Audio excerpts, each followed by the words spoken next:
I'm Courtney. Welcome to our podcast, On and Off the Table. We're two massage therapists talking real life and no topic is off the table. Join us every Wednesday for a new episode. Welcome back, everyone. Welcome. We are super excited about today's episode. We have Emily here from Emily and Her Stars. I've been wanting to bring you on here for a while now. You've inspired me since literally the day we met. So before we get started, I wanted to tell everyone a little bit about you. So Emily is a psychic medium, astrologer, and artist who blends evolutionary astrology, the Akashic records, and mediumship to help her clients reconnect with their inner voice and soul's calling.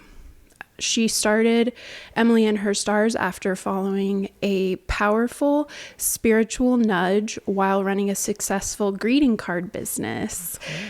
Her work makes the mystical feel grounded, compassionate, and real. So welcome. Oh my gosh. Thank you so much. It's so exciting to be here.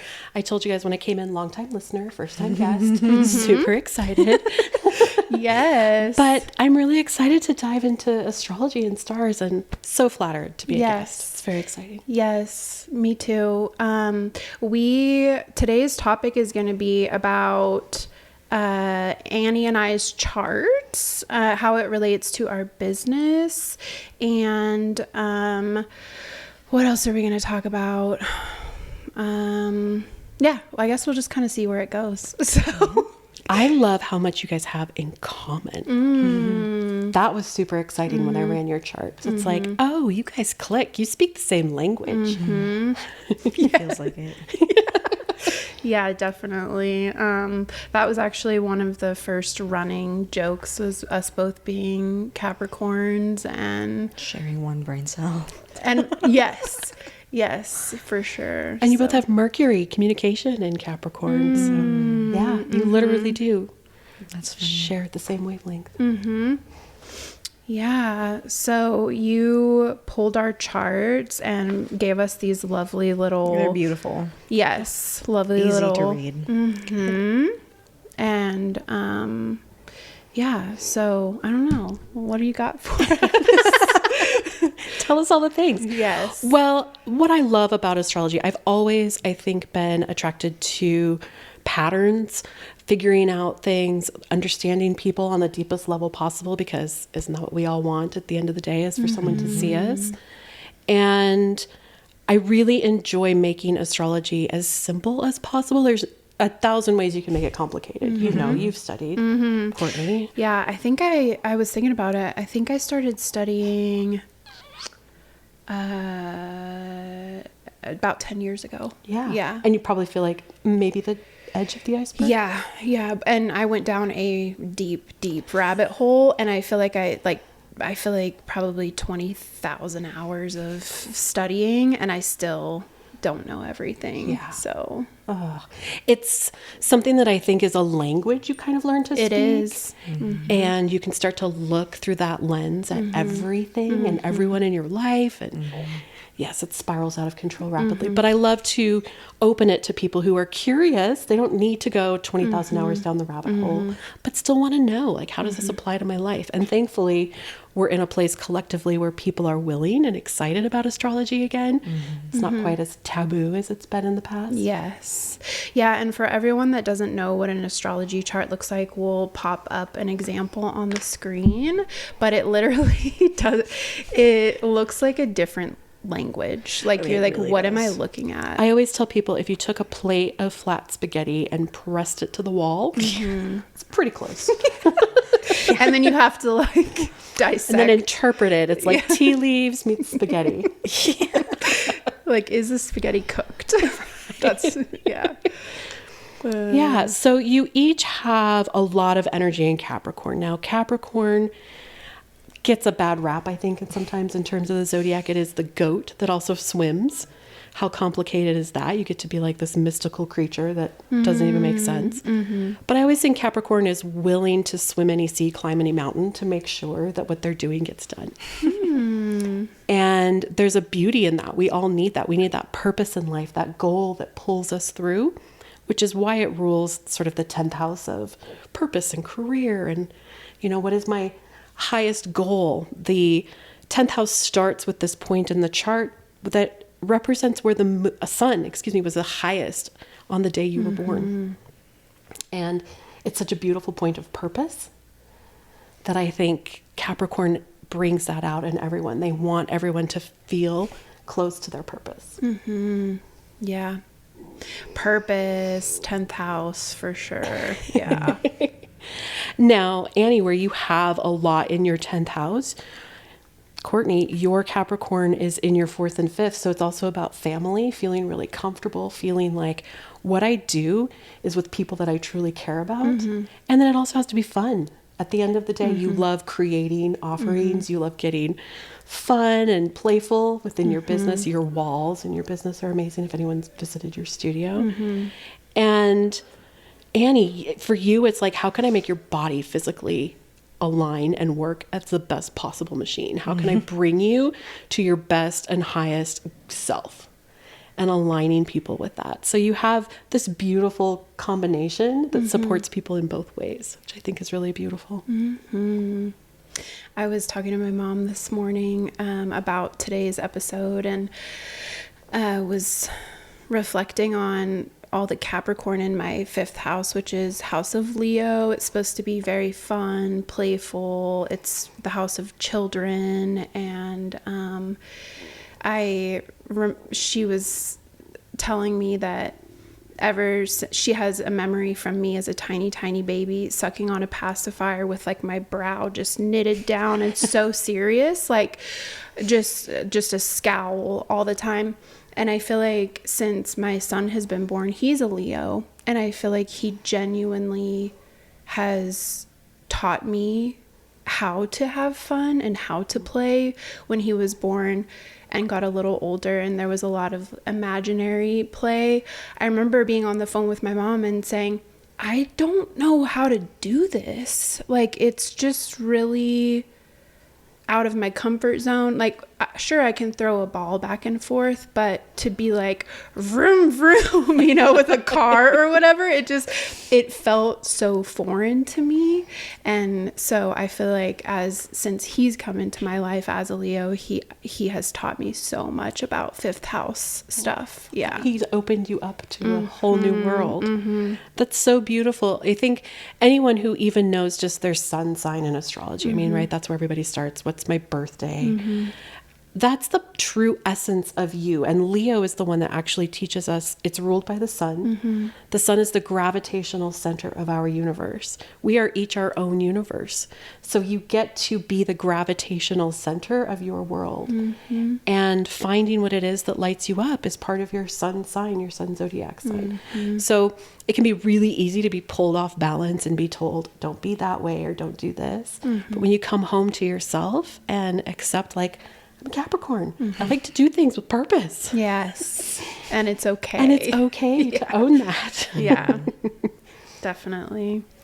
The other part that I think is really interesting for you both, Annie, of course, you have a Cancer moon, which, really helps kind of work with your sun in the 4th house. It's that same energy of bringing people in, making them feel comfortable.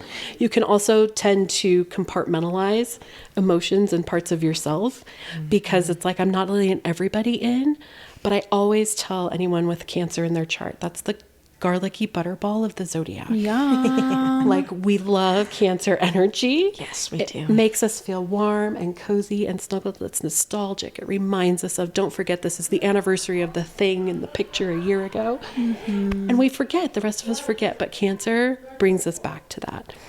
Now, you, Miss Courtney, have your moon in Aries, which is exciting. It's bursts of energy. It's creativity, but you're not afraid to burn it down and walk away. It's Phoenix rising energy. You're like, yeah, it worked for a while. I'm good. Let's go. Let's try the next thing, which is where you can lean into that Leo and that 5th house aspect for a little bit, is coming up with a new offering because your clients are already attracted to your energy and they're like, great, what she got this time? What's coming up next? Not being afraid to adjust as you need to. And it's 8th house as well. It is 8th house. Yeah. Which flavors it, I feel like, because, Scorpio and Aries are both ruled by Mars. So it's very like Mars energy. Yeah. And poor Mars gets a bad rap, but it is our motivation. So if making money, if being successful, if getting to the root of secrets and helping people and, bringing, how do relationships that are intertwined make our lives better? It isn't the house of relationships, but it's how are those relationships to things working for us? And Miss Annie, it's about bringing people in. Any client who comes into your world is going to feel very loved, very cared for. You're going to remember things about them, things they tell you, things about their bodies. And they're lucky because not everyone is going to have that attention to detail that you bring to massage. So it's a beautiful trait to have in your business. Thanks. Yeah, I was looking at, Annie has a lot of Virgo. Is that kind of what you're referring to? Well, and yes, in her case, there's a feeling of, let's see, where's your chart here? My Mars. Well, she has her Mars in Virgo. Yeah. And the good thing about Mars and Virgo loves to mentor. It loves to teach. It loves to bring somebody else up, show them the shortcuts, show them like, I already went through this struggle once. Let me help you. So helping people to get off the struggle bus, but doing it again with their health and their wellness and then the parts of their lives where it's going to make a big difference. You, my dear, have, you've got a rising in Virgo. Yeah, I wondered if her Mars is conjunct my ascendant or if it falls in my 12th. No, it falls in your first. Yeah. Yeah. And that helps you both identify through meeting a common goal.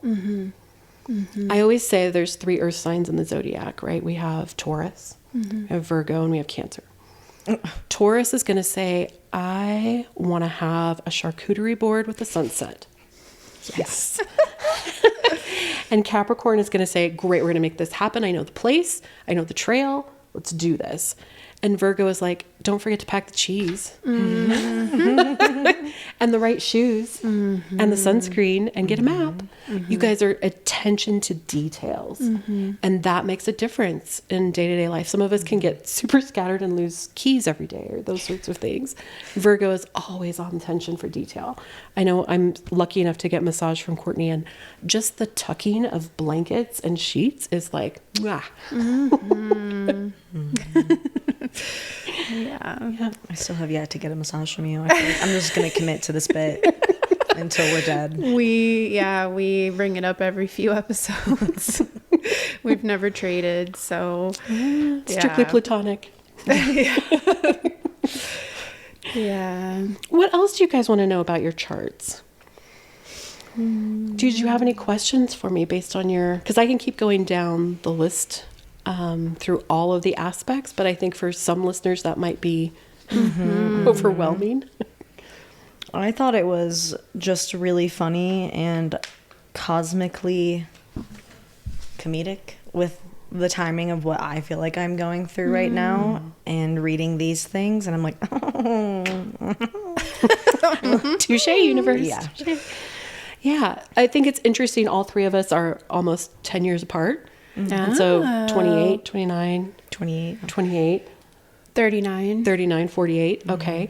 So another thing that I think is great about astrology is charting where you are in your life. And this is where the idea of free will versus destiny always comes to kind of clash with astrology. And I always think it's like astrology hands you the globe and says you can go anywhere, but it doesn't hand you the map of how to get there. You have the free will to go through Mongolia on your way. You can do whatever you want. But there are certain lessons and moments and points that are going to come up, and how do you handle them? So 28, 29, 30 is Saturn return. a minute. Hey, sister. But think of it as a moment where you get to kind of clean house. It's like getting rid of the things that no longer align, that no longer fit, because you're stepping up for the next chapter that's going to be bigger and badder and bolder. And it hurts because you're like, I put time and energy and effort into these relationships and identities and all of these things. And with your heart and Cancer, it's hard to let go. But you are going to have magnificent ideas and outcomes on the other side of it. For sure. I do feel like that's something I excel in, I'm able to see, even though I'm going through something very uncomfortable, like I know there's a reason for it. Great. Just even that outlook helps immensely, because I think there are plenty of people that hit this age and panic, like, oh my God, I got it all wrong. What am I doing? It can lead to depression. It can lead to really dark things. So just being like, this is the chapter. We're going to figure it out. Yep. For sure. And for you too, Aries is in your 12th house. So what you believe, and the house of spirituality, but also the house of escapism, of boundaries, all of those fun things. For sure. Does my moon fall in her 8th house or 12th house? Do you know? Your moon arrives. I should have pulled our synastry instead of asking. No, it's okay. It's printed in yellow and I don't have my glasses on. Your moon is at 6 degrees, and for her that lands almost directly on her south node. Her south node is 3 in Aries, so there's some overlap there. There's a comfort that you guys have with one another. The south node isn't like you're supposed to give it up and it's all the past life karma and you're only supposed to reach I don't follow that train of thought. To me, the north and south nodes represent, past lives, this life, things that you've kind of really excelled at, and they're gifts. They're not things to be disposed of. So you've moved through things really fast. You've changed your mind. And in this lifetime, it's like, I don't want to flee from those. I kind of want to stick. But relationships can get in the way of that sometimes. I laughed so hard when, I don't even know what it was, but it was like relationships can basically, like, they're catalysts into new landscapes. I'm like, if that is not the truth. I was talking to the guy that I'm talking to last night, and he was like, well, what's been your most impactful relationship? And I was like, literally every single one of them. Like, in some way, shape, or form, every single one has pushed me into a whole new territory in some way. Right. And I think that's an opportunity in this life to just say, I'm going to learn my biggest lessons from people. Yep. But also to be aware of, like, okay, and I'm going to be okay on the other side of it. The next one that comes will be worth it. Totally.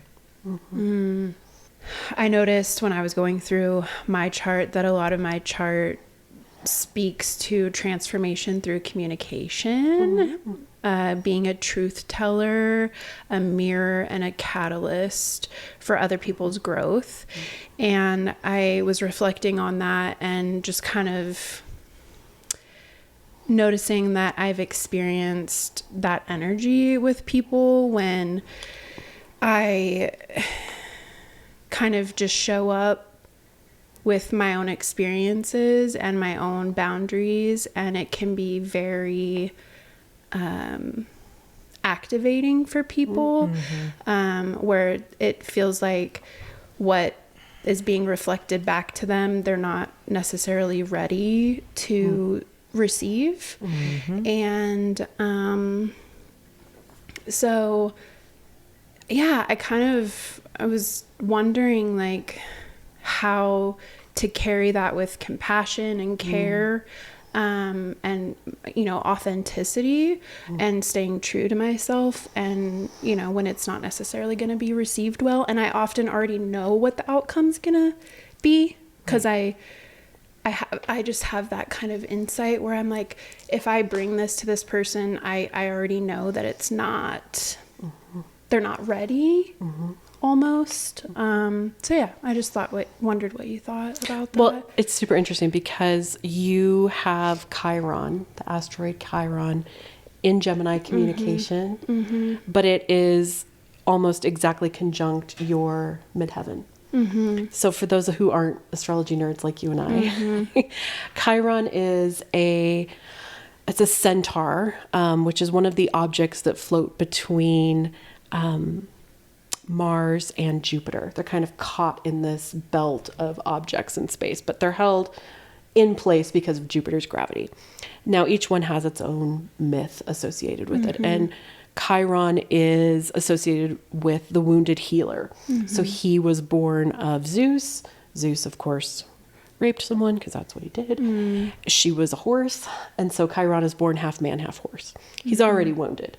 Then his parents both deny him. There's wound number one. I mean, it's just the hits keep coming. And then eventually he's taught the healing ways from Pluto. He recognizes that he can transform people and help them, but he's actually injured by a poison arrow. And the one thing he can't heal is himself. He is immortal. The wound is eternal. So what this represents mythologically in our chart is this pain point that we have to kind of learn to live with. And so for you, my dear, my sweet, sweet dear, it is in Gemini. It is in sharing your voice and being heard.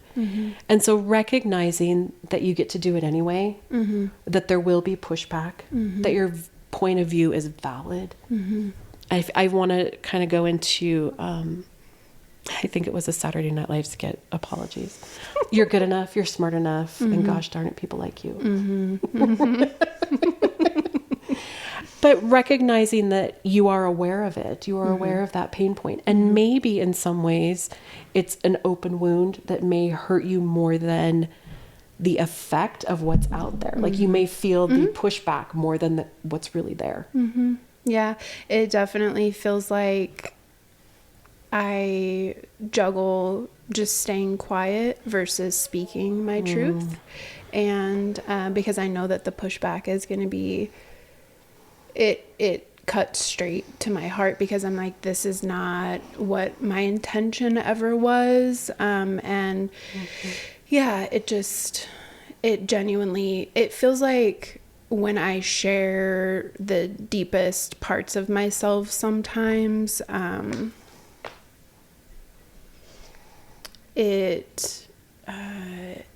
yeah, I don't know, there's this lack of people being able to meet me there, and not feeling understood and just feeling disappointed. And yeah, so that's a hard wound to carry, because being right at your midheaven, it's like you've never are truly seen as your purest, most authentic self. So I witness you in that, and just invite you to remember that everyone will meet you at their ability, and it has nothing to do with you. And that's what I keep coming back to every time. So it's like, you know what? It's actually not about me. And that reflection can be really painful for people sometimes, because, you know, you just don't really want to look at certain things sometimes, you know? So, yeah, that was something that stood out to It will me. be interesting for you in the next about 7 years. The planet Uranus, which is about transformation and abrupt change, is going to be moving into Gemini. So I think there's going to be opportunities for you to find some freedom. People get afraid of Uranus being like, oh my God, it's going to catch things on fire. But I also think it brings a lot of freedom where you didn't have it before. And so there may be an opportunity for you to feel more seen in some ways. Yeah, very cool. Do you want to know about your Chiron? I would love to. I read it and I said, Give me all the pain. Super excited. Pain points. Well, being in Libra, that's hard. I think because particularly Libra is the balance, right? It comes at equinox. In traditional astrology, it's that moment where light and dark are equal, balanced, everything's imbalanced. And so it's really, you're hyper aware of what every decision, every action is going to mean for every party. And that can leave you putting yourself last. And also making you feel a little left out in the dark, because not everyone reciprocates in the same way. So again, in sort of the same lens that I spoke to Courtney, recognizing that it is also like this amazing gift it's like you have this hyperseer ability to see things in a really substantial and fair and beautiful way, particularly in terms of justice, but that it may not always come back to you in terms of fairness and equality and justice. For sure. Yeah. So like some imbalance there. Yeah.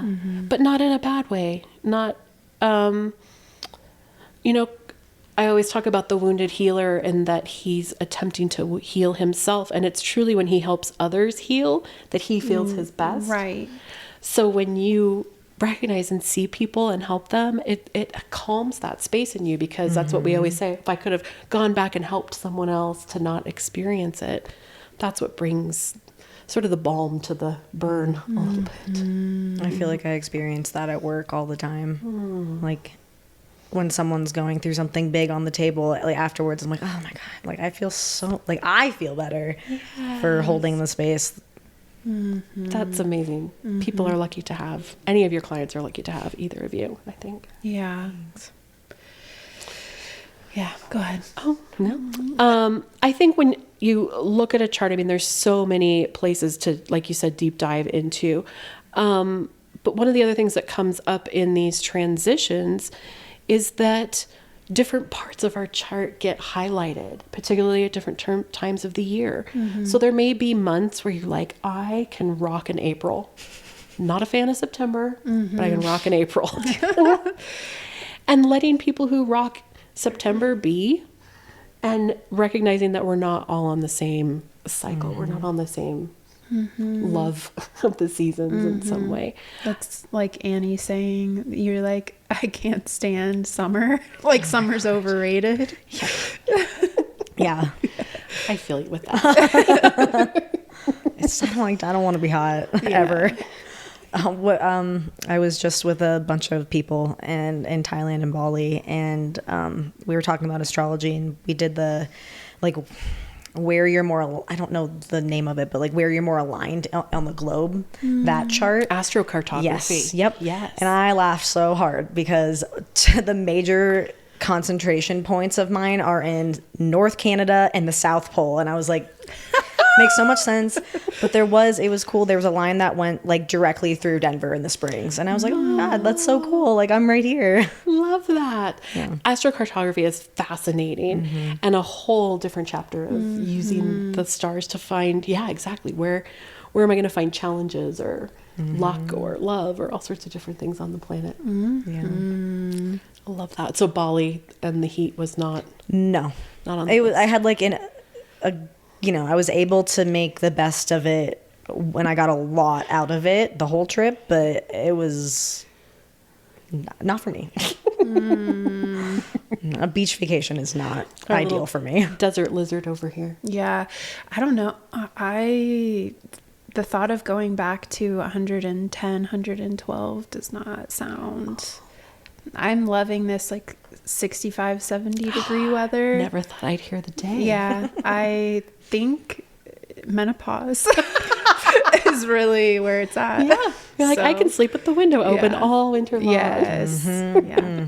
I forgot to turn my heat on a couple nights ago, and I woke up in the morning and it was 60 degrees, and I was like, I love that. Oh, it's so cozy. I don't want to get out of bed. Yeah. Yep. Let's see, what else would I tell you guys about yourselves? In terms of, I like to look at how many elements you have. So each planet or each zodiac sign represents an element: fire, earth, air, water. So I like to tally them up, see who wins. And Courtney, of course, earth, hands down. You've got 7, Nice, including your north node. Yeah. Wow. 3 in water. So you're processing things. I mean, earth makes things stable, sturdy. I always think hard rock. Water comes in, kind of makes mud. It's a little messy. Can't really see clearly. But then the fire and air are both 2. So they offset each other. It's like I can talk it out, I can think it out, I can take action. It's the emotion versus the earth versus the stability, where you might get stuck sometimes of like, the emotions wash away the foundation, or you're like, I'm not going to buckle under this emotion. I'm going to hold strong. Oof. Yeah. It's like a lot of stubbornness kind of sometimes. I'm going to see it through. I'm going to swim that sea. I'm going to climb that mountain. Yeah. Yeah. And interestingly enough, Annie, you also have 7 Earth. LOL. What'd you say? I said LOL. I wasn't sure if that's what you said. Yeah. But what's interesting is where she has 3 water, you have 3 fire. So sometimes when Earth mixes with fire, we think about those sort of desolate landscapes. But I also think it's interesting where you like cooler climates because you have so much internal fire. Yeah. Yeah, you are already burning through your energy. And I often find this in astrology with, any type of like Ayurveda or... I was just about to say that. Yeah, looking at the doshas and things that you might think you know what you are, what you feel, but then you run them and you're like, of course I have too much fire. So fire and earth can leave things feeling very dry, lonely, desolate. You can feel like you're out there by yourself sometimes and nobody gets it. You've got 2 air, so communication is good, but you don't always trust it because your north node is there. And then the water is 1. So when it comes, it can be a flood. It can be an absolute... On that desolate desert. Yeah, it can be a flood. It can overflow the banks.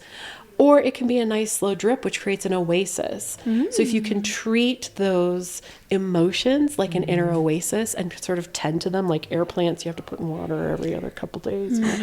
Think of yourself as that type of environment, and that will help sustain some of that fire that wants to burn so fast and hot. Speaking of fire, what does... So I'm a cusp with Sag. How does that come into Good question. play? So for you, you're at 3 degrees Capricorn, so you're in there. Where Sag affects you is your Venus, in what you love, what you value, what brings you stability. So that idea of travel and exploration and learning, you're an avid learner and will be forever. But letting go of those ideas, because Pluto is also there. And so it's like, how can I bring these in to transform myself? How can I bring this up, find something from it, and let it go, kind of simultaneously, digesting it. So in terms of where that brings you with the fire, soak it up. Like you're here to soak up life and the world and all of these exciting places and philosophies. And I can see you going to school forever. You're a forever learner. I love to learn. Yeah. I love learning new things. And taking some of the pressure off of yourself that you have to do something with it. Because that Capricorn is like, I took the class, I gotta make the... Gotta monetize. Yes. Yeah. And just saying, I'm just doing it because I like it and I'm curious. Yeah. Really relatable. Tell me about my 3rd house Mars in Scorpio. 3rd house Mars, Pluto, South Node, and Scorpio. Yeah, I feel like that's intense. Well, Scorpio is so intense. by nature is so intense. Poor Scorpio. I love a good Scorpio. Okay, so we're in Scorpio season right now while we're recording. Yeah. And I always think this is the time of the year where we start to really think about death, right? We've passed the equinox. The days are getting shorter. The trees are dying. The garden's dying. We're like, I got to make it through winter, son of a gun. Yeah. How am I going to get to the other that? side? Yeah. So we start to go inward and we start to think about things. And this is where those emotions, because Scorpio is a water sign, it likes to go deep. And I always think it's like the black, deep ocean. How far can we go? But it's doing so with a purpose to like clear it out. It wants to bring light to these dark places, because if we all were honest and open about how we're connected, things would feel really good. It's opposite of Taurus, which is such a fascinating polarity, because Taurus wants the stability and the calm. And I truly think Scorpio does too. It just is going to go about it differently. So where Taurus can lean into that Scorpio energy of, I am going to find every Facebook post this guy made who hurt you, and I'm going to hunt him down. Right? We've all had those moments. That is such great Scorpio energy. Like I'm using it for a purpose. So you have that ability of like, I'm going to go deep and fast. Like you said, 20,000 hours in astrology. Let me at it. Yeah. But come away with it with something, or know when to let it go, because you have such a wealth. That south node is super comfy collecting. I get more knowledge. I get more information. I can keep myself safe. And that isn't always the thing that's going to keep you safe. Yeah, I find it interesting that my Mars, is it conjunct South Node or just in the same? It's 2 degrees away. So, I mean, with the 2-degree orb, it's still influential, but not as strong as it was completely at the same degree. Yeah. Yeah, I definitely can see how in the last several years, I've definitely tried to lean more into my Taurus North Node for sure, which has been challenging. Yeah, because obviously it's your North Node where you're not super comfortable. And you're like, I want it, if I'm going to do it, it might be hard. You kind of expect whatever you're going after to be hard work. Yeah. Yeah. And it's like, it doesn't always have to be. It can be, and look at like something different. Yeah. You had, I forget where it was, said something. Oh yeah, it was North Node in Taurus, feeling uncomfortable with the beauty in this life and all the good things life has to offer. Yeah. And so I think like my mantra has been slow down and savor. Just slow down and savor it. Yeah. Yeah. So that earth energy is like burning the candle at both ends. It's a slow burn. I always say Aries does it in like a firework. Pow. You guys are going to wear yourselves out from the inside out. Overthinking, overanalyzing, overworking, all of it. So it's nice to give yourself the break. Like I can turn this off sometimes. I can tune down. You don't have to think about clients after hours. I never do. But I'll overthink about anything else, but not clients.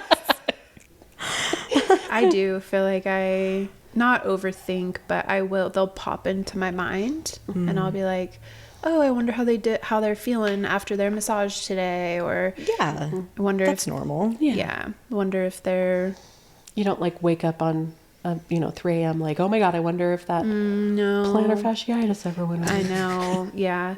Or if I know that, say, for example, I have a client who brought her 14-year-old daughter in. Hi, I know you're listening. But like anticipating, I'll think leading up to it of like, okay, I need to make sure and ask like these few questions. But I feel like that doesn't feel like overthinking to me. No. Yeah. I was just about to say it feels pretty normal. That's planning. That's I do that that earth too. energy of, getting prepared. Yeah. The planning. I feel like going into something being like, all right, I have a good grasp on a foundation, feels good. And with both of you, your Mercury, your communication in Capricorn, you're not going to spend a lot of time with pretty fluffy words and adjectives and like, we're not going to fluff it up and make it poetry. You're like, get to the point, say it in 4 words. I got to go. I had such a funny experience during my trip. I have been told many a time that I communicate very directly and very blunt, and I don't think that's a bad thing. I definitely can come off a little bit more rude than intended, but I also think that just where we are as a society, not many people are comfortable with that. They're more used to a sugar-coated something, so I'm really okay being a little bit of a thorn in communication. But I was rooming with 2 other women, and it was like 9:30 at night. I had just traveled all day, but they hadn't, and I'm falling asleep in bed, TV's on, lights are on, they're talking, and I know them well, like we're friends, and I'm starting to fall asleep, but like I'm someone who I can't fall asleep with noise, lights, TV, whatever. and I'm falling in and out of sleep, and I wake up kind of, and I'm like, guys, I don't care what you're deciding to do, but I need you to figure it out because I need to go to bed. And I didn't realize how that came out. And then the next day we had to talk about it. And I was like, I'm really sorry that I said that in that way, but also I needed to communicate it in as few words possible so I Yeah. could get back to bed. Yeah. Capricorn is never going to waste time and energy in something that doesn't serve a purpose or have an outcome. Yeah. Super efficient in energy spending. And being really clear about, almost holding back until the thought is completely formed before letting it slide. Yeah. And that can make it feel a little reserved or held back. So I would say sometimes practice letting it go. See how it feels when you're like, let it go. Like say it anyway, you mean? Say it or anyway. Okay. Shit. Let that verbal vomit just go. Throw in some fun adjectives. I mean, they can be 4 letters. Doesn't matter. Incredible. But sometimes it's good to let yourself break the rules because you're the only one who has you're the only one grading yourself, right? I don't feel like that necessarily. I feel like kind of what we talked about earlier with people not receiving that well. I'm like, man, I gave myself an A+ on that one. Great delivery. I was kind, and they're like, blah. And so I don't know. Yeah, and sometimes they're not ready to hear it. Sometimes it's not your job to fix if they're ready to hear it. But if the moment was there and it was an appropriate conversation and things were shared, it's okay. You've thought it through from A to B, Z to F. That's the backwards. overthinking. Yeah. That's where I overthink too. Same. And so by the time you've delivered it, you're like, it's perfect. This is Oscar-winning performance. Like, I've we thought got of all this. the angles. Exactly. And when they don't receive it, you're like, how did you not see that? But their Mercury hasn't thought it through in all of those ways. I mean, they could have a very fiery Mercury that just is in and out of an emotion. They haven't had time to process it. It came out of left field. They don't know what to do with it. So some of those things are not in your control. I have to have a hard conversation with someone. I will like think about it and like script it for days. And I mean, it never goes that way, but it's like, oh my God, it's all consuming before it happens. Oh, and I think if the other person knew the amount of like effort that you've already put in before having the difficult conversation, that just adds to the care and the love and how authentically you're trying to show up. That garlicky butterball of love. You just feed them garlic butter bread or something. Be like, this is the physical manifestation of this conversation and how my much heart. love. And do you feel like, Annie, that you, like when you're thinking these things out, do you come up with, okay, if they react this way, then this, and then this way, and then this, same. Yeah. Got a flow chart. Yep. Yeah. If they say this will be my response. If they say this, then I'll go this way. It's exhausting. Yeah. And I think trusting yourself, because you've got that great amount of fire, that you'll know what to do in the moment. Yeah. But that's hard. It's hard. I want to see your chart. I am a Taurus sun, so really a Gemini moon, so I like to chat, and an Aries rising. So I've got a lot of push-pull. Go stop. Faster, harder. No. Yeah, it's always interesting. Where is your Mercury? My Mercury is in Taurus. Okay. So giving slow, calm. I don't mind a flourish of an adjective every now and then. But I like it to have a purpose. Yeah. It's a lot of metaphors, a lot of speaking in terms of beauty and what things mean to you and making them clear and concise. That's that earth part that wants to just break it down, make it simple, put it in structure, call it good. And then I make a 5-page presentation with pretty pictures because I can't help myself. I love that. Yeah, I actually meant to mention it that I had you do my 2025 prediction. And it's really interesting. I didn't realize it until today that the day you gave it to me, I looked at it. And when I listened to you, I think you sent me a voice recording or something, or maybe it was in an email, and you said, this is a lot of information, take it in like bite-sized pieces. And I was like, psh, whatever, like I'm just gonna, and I started on it and I immediately was like, whoa, this is intense in a good way. And so I think it was just so beautifully put together. And so I've been reading 1 month at a time. And I read January and immediately started bawling. Oh. And I felt so seen. It was specifically the Akashic parts.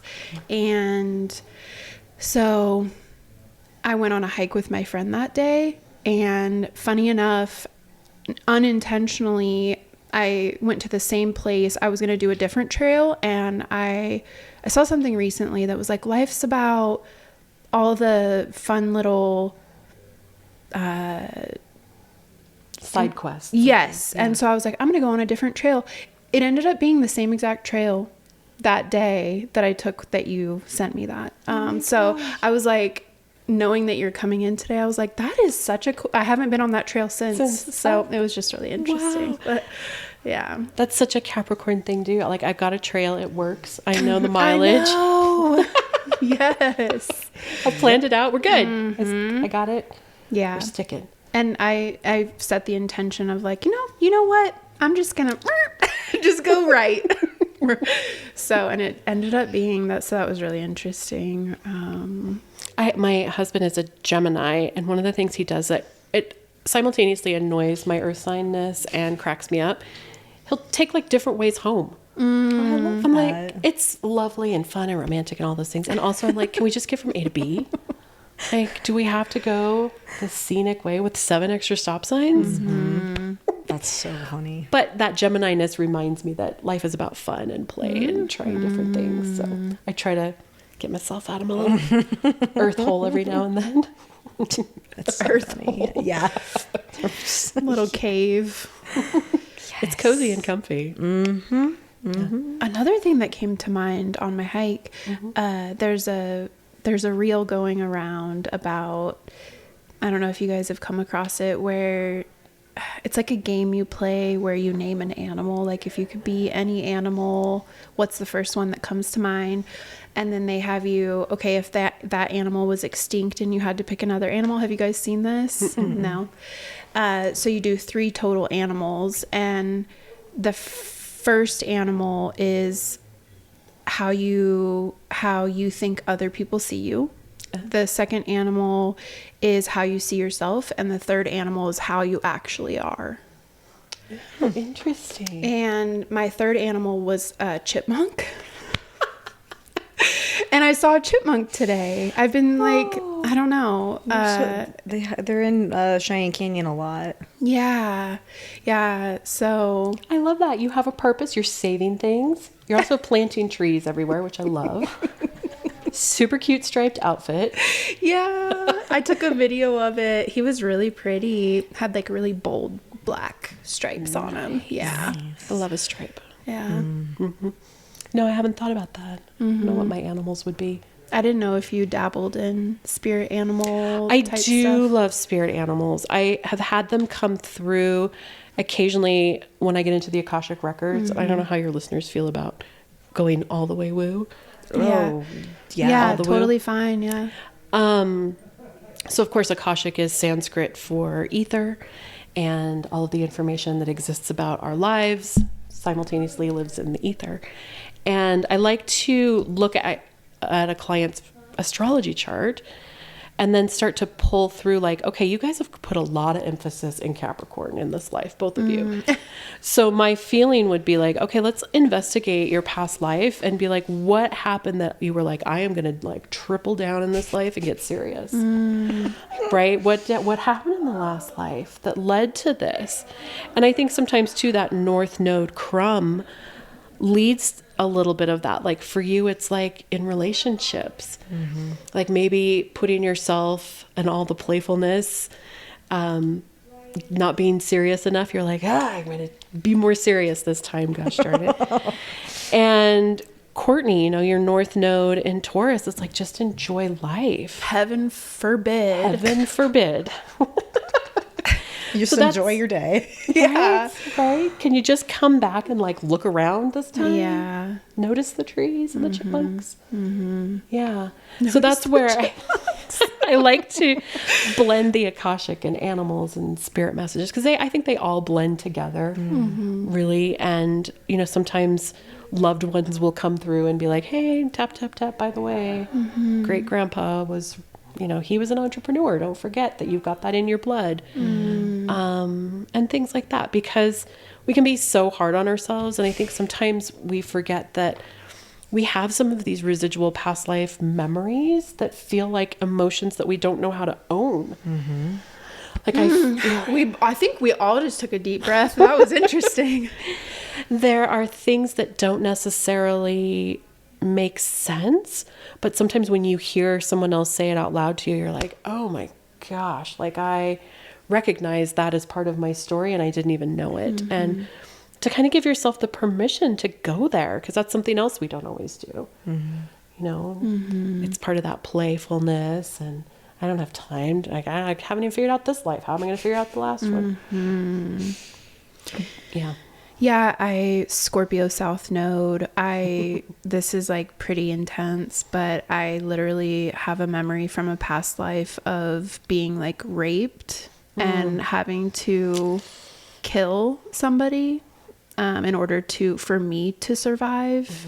And that's like something that's very Scorpio South Node vibes. And I feel like I've like had to find ways in this life to kind of overcome similar things. And yeah, so I don't know. It's interesting. And then to say, okay, I'm also going to be really structured in my love life. Like someone is going to see me. Your Venus is conjunct your sun in Scorpio. So they're going to see me, they're going to know me, and I'm going to be really careful about what that looks and feels like. And then maybe I'll enjoy looking around, but it's like down the list. Yeah. Yeah. But being heard, being seen, all of those absolutely reflect in your chart. Yeah. And I think too, to sit with those past life memories and say, I hear you, I see you, and I am safe in this moment. I have overcome that.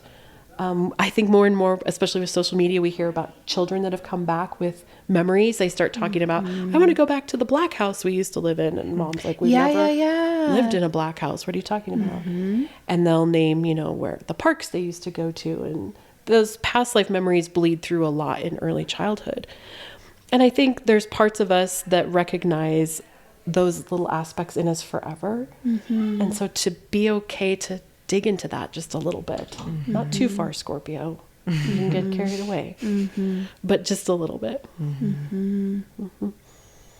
That reminds me of the telepathy tapes that you Obsessed. brought up to me. Yeah. Have you heard of this podcast? Yeah. Super cool. And I haven't listened to, probably a handful of episodes, but are they all children? So she's kind of started, the original premise was that children with autism, non-speakers, are actually able to communicate, and not only that, have incredibly vast and vivid lives, and even telepathically communicate with one another, with their mothers, with their teachers, and they all go to this place called the Hill every night to talk. It's fascinating. That's cool. Like nonverbal. Yeah. It's so cool. Ugh. Yeah. And as we evolve as humans, I think we get closer and closer to that. I mean, here we are mean, you guys are Capricorns. You're like, wouldn't it be easier if I could just telepathically tell you what I'm thinking? I definitely have people in my life, like my coworker and friend Katie. We are always on the same page, like thinking. She'll say something, I'm like, I was just thinking that. Oh, I love that. Yeah, though I think that's where we're kind of headed. I do too. I think it's exciting. For sure.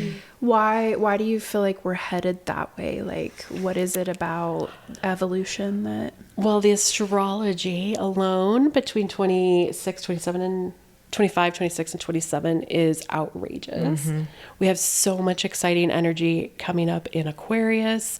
We have a lot of exciting energy at 0 degrees Aries, which is kind of unprecedented. And it feels like a lot of a cosmic reset. There's been some astrologers talking about how the eclipses back in March of 2025 were kind of the end of a Kali Yuga, so the end of a series, end of a pattern, and that the new one doesn't really begin until December and winter solstice of 25. So we're in this very liminal place, which is what we can all agree 25 has felt like. Yeah. 26 is also the year of the fire horse. So this year has been the wood snake in Chinese astrology. And we've been, shedding skins and getting over things and moving along. Nice snake tattoo. And next year is fire horse. So we're going to have some rapid movement and things are going to be moving so quickly. And not to be a total conspiracy weirdo, but 3i Atlas is also coming in. And not necessarily that it itself is sentient or a ship or any of those things. I'm not going to go down that rabbit hole. But there is something to be said about every thing that comes into our solar system that we're aware of and the myths and the ideology behind it. It's coming in. It's massively older than our own solar system. So there's memories, there's history. It's coming in right now at Halloween when we can't see it. What is it that you just said? 3i Atlas? What is that? Oh, good question. 3i Atlas, so 3 for the third interstellar object ever discovered, and Atlas for the telescope that discovered it. Oh, cool. So it's a kind of a cross between a comet and an asteroid. Cool. We haven't really seen them before, and this one is behaving strangely. The tail goes the wrong way. It glows the wrong color. It moves when it's not supposed to. Like, it's just kind of funky. Cool. I still think it's just a rock, on the record saying. But the fact that it's coming in right now, it's behind the sun, so we actually can't see it. We're on the opposite side. Right now when the veil is thin and Halloween and the ancestors are here. And it will be closest to us as we kind of shoot around the sun, and it will forever be changed in its own orbit by coming so close to our sun.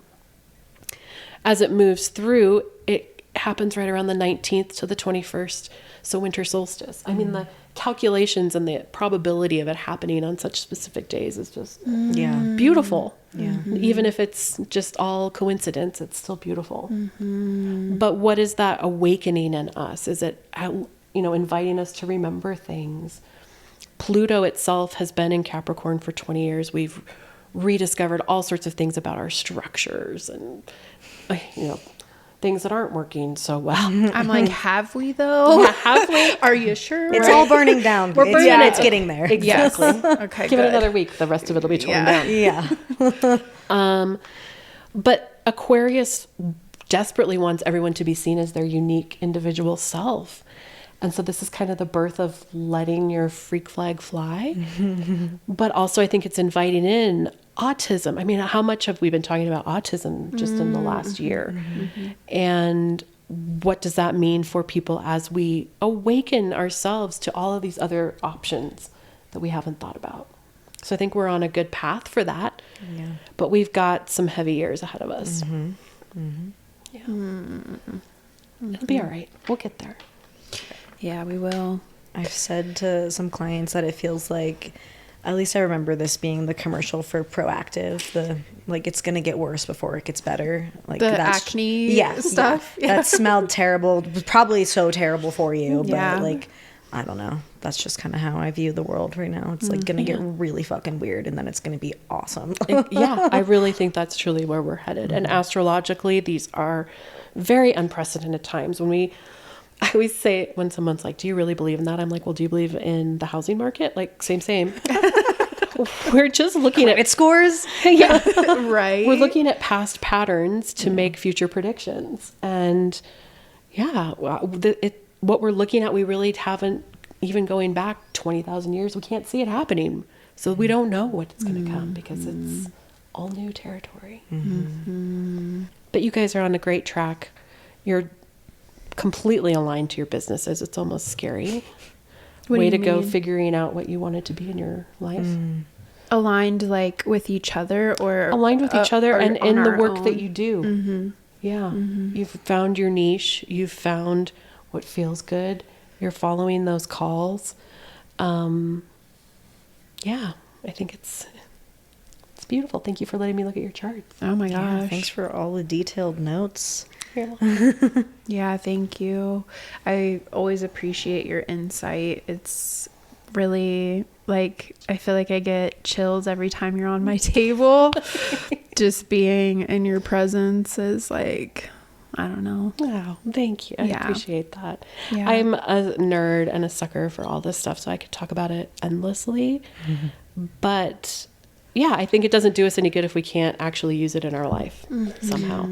I guess I had a question because even still, like the wheel is very, like you said, new language, especially to me. Are you able to kind of break down just for people who are not used to that format? Yeah. So if you imagine when we take the globe and we flatten it out into the map, things get a little distorted, right? Iceland is not that big. We can all agree. And essentially this is the same. There is a horizon point right across the middle. And that is showing you everything that was in the sky, you know, where the sun was. And everything below is where it was dark underneath. So from there you can start to put into place, you know, were you born, for instance, at night? 8:55 p.m. So the sun is down here low. Where Annie was born, you know, closer to midday, 1:30. So that sun is up there. There are parts of the chart that say, you know, she's going to do a lot more influence in the outer world. You're very outer personal. Yeah. Your trajectory is much more interpersonal. You're here to look at the inner healing of yourself and how can you move through in new ways. Very cool. Yeah. So from there, I always think of it as kind of like a bundt cake. There's individual slices. Yeah. And then when you go to the doctor's office and they put, you know, little lenses in front and they blend them, that's kind of what we do. We take the planet, the house, and the zodiac sign, and you put them together and make a story of what that looks like, with those energies together. Nice. Thank you for that. Yeah, you're welcome. It still probably looks like spaghetti, but it's at least been bundt cake and spaghetti and all sorts of things. Very Taurus. Yeah, Going I know, to the right? I doctor. feel you. Love food. Yeah, very cool. Yeah, did we have anything else we want to touch on? Did you want to share your email? Yeah, we had talked about getting into like using our intuition a little bit. yeah. Do we want to, we have a little bit of time, probably 10 minutes or so. Is that enough time? Yeah. Okay. Yeah. Well, I was curious kind of for you to open that up with what you had experienced or Yeah. I think astrology for me was the easy door into the woo. I could make sense of it a little bit. It was structured. What surprised me was when mediumship came kind of out of left field. And I have often found when I am receiving massage or, you know, if I'm working on someone's aura or doing a chakra reading, those types of things, that inevitably spirit is around. And as a medium, you kind of learn what are your boundaries and turn your light on and off to see if they're going to come in or not. And last week I was receiving a massage. I was away at a hot springs, so not to cheat. I wasn't okay. cheating, but it was a little special treat. Yes. And while I was on the table, I was like, son of a gun, if this sweet girl's grandmother isn't right here. And so I'm I'm in a moment. I know. It's your session. It's my Go away, session. Grandma. No. Right. And I really struggled. I was like, okay, if it's really important, like, give me the gist of it. And so, long story short, I held her information until the end and then asked her if she was interested. So I wondered if that ever happens for either of you, because I think just like anyone can learn the language of astrology, I truly think you can learn the language of mediumship. And yeah, do you ever have spirit show up when you're doing massage? Yeah, my experience with spirit specifically is probably different. I would say, like, I'm convinced that there's a negative spirit in my closet right now.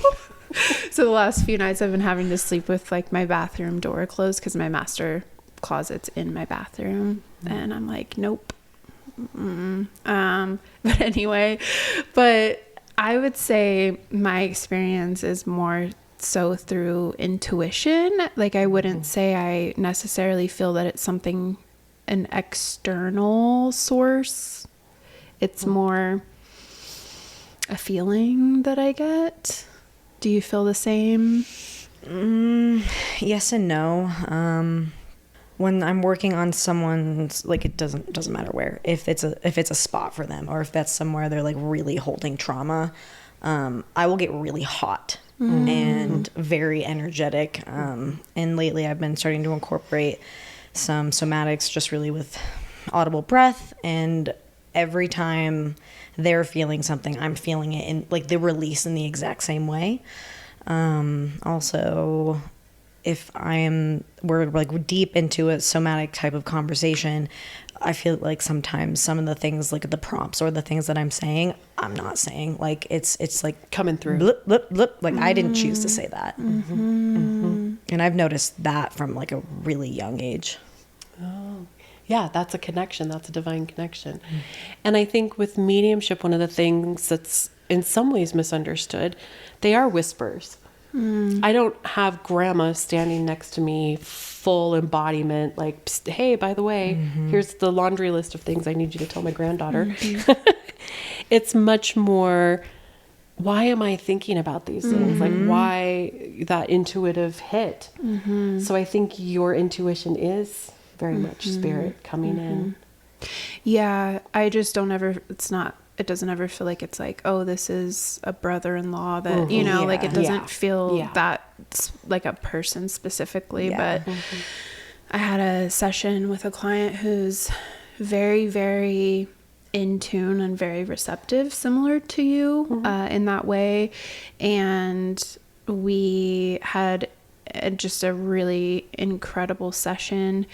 And afterwards, she was sharing, just kind of reflecting also that it was, from her standpoint, really profound. And I was like, I would love for you to share if, you feel inclined. And so she went out to her car and voice recorded. I don't have the voice recording, but she transcribed it and then sent it to me in an email. And so, yeah, with permission, I'm going to share. This was in September 13th. And it says, Courtney described my body as soft and angelic and receptive today versus needing any kind of course correction or deep physical manipulation. And I remember she just felt and I told her the only way I can describe it is angelic. Like, she felt very pure and like open. Like, there was no real stuckness or and so she said, which really surprised me because I felt so off kilter coming in, and she described my body as looking the most aligned she's ever seen it. My scoliosis was hardly noticeable, very significant scoliosis, and it was like straight. And I was like, what? She felt an evenness in my limbs So she used her intuition to work on more of a nervous system energetic level. I think at one point I was crying. She said, "You're doing good," rather than, "Are you okay?" That felt like it was the right thing to say. I felt like her art today served as a means of trying to connect a bridge between my inner knowing, all of the artifacts in me, the things I'm collecting, the experiences, the knowing, the synchronicities, and the understanding of them more. Like there was this little person, this inner me, like, "Hi, I'm here. I have all these things and I just need to be expressed." Touching back to what she noticed intuitively, it was that I didn't need a lot of hardcore muscular work, like physical rearranging. She just needed to open the door. Like her job was to open the gate for all of these experiences to be expressed. It felt like a psychedelic experience that I was having, visions and downloads and connecting the dots, seeing a bigger picture in a way that I struggle with, or that is just enshrouded with so much doubt and negative self-talk, cynicism, pessimism. I never know how to say this word. You got it. Nihilism. And that this was 90 minutes where we were going to quiet that part, mute the external, and she was able to bring those deeper parts forth, call them forth, kind of like serving as a channel.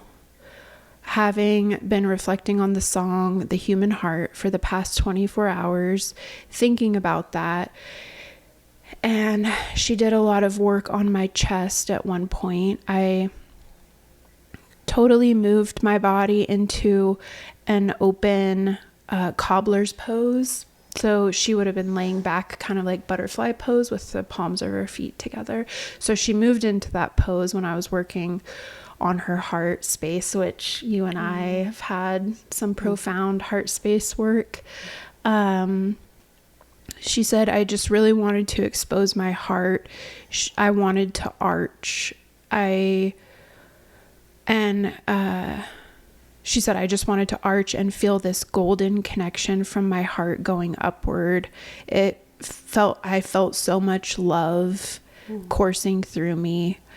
And there was this warm golden feeling in my head. It was an experience of bliss, like loss of self and of being flooded with self-knowledge all at the same time, a paradox."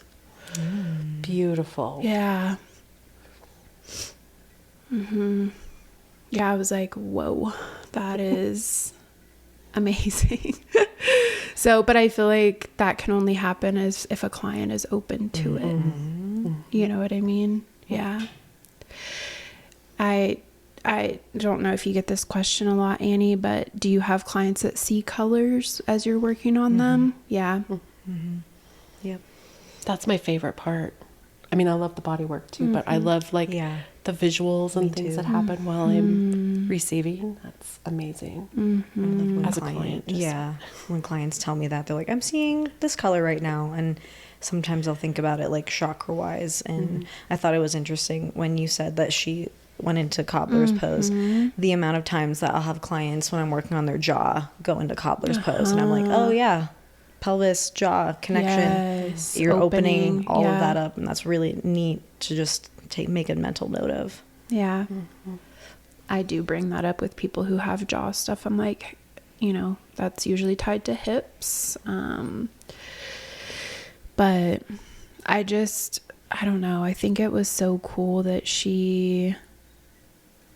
it aligns with the whole concept of how much more she got out of that, rather than if I were to be like, rah, we're going to go in and or I have a set plan every single time. Right. And doesn't matter what you tell me, I'm going to do the same maneuver every time. Yeah.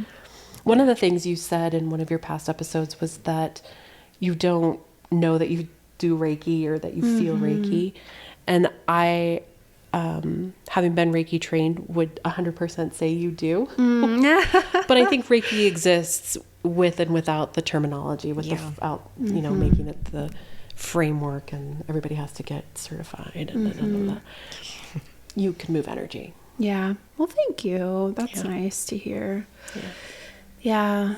Well, I think that's our episode for today. Thank you so much, Emily. Thank you so much for coming on and doing all the work that you've done. You're welcome. Thanks for having me on. I appreciate it.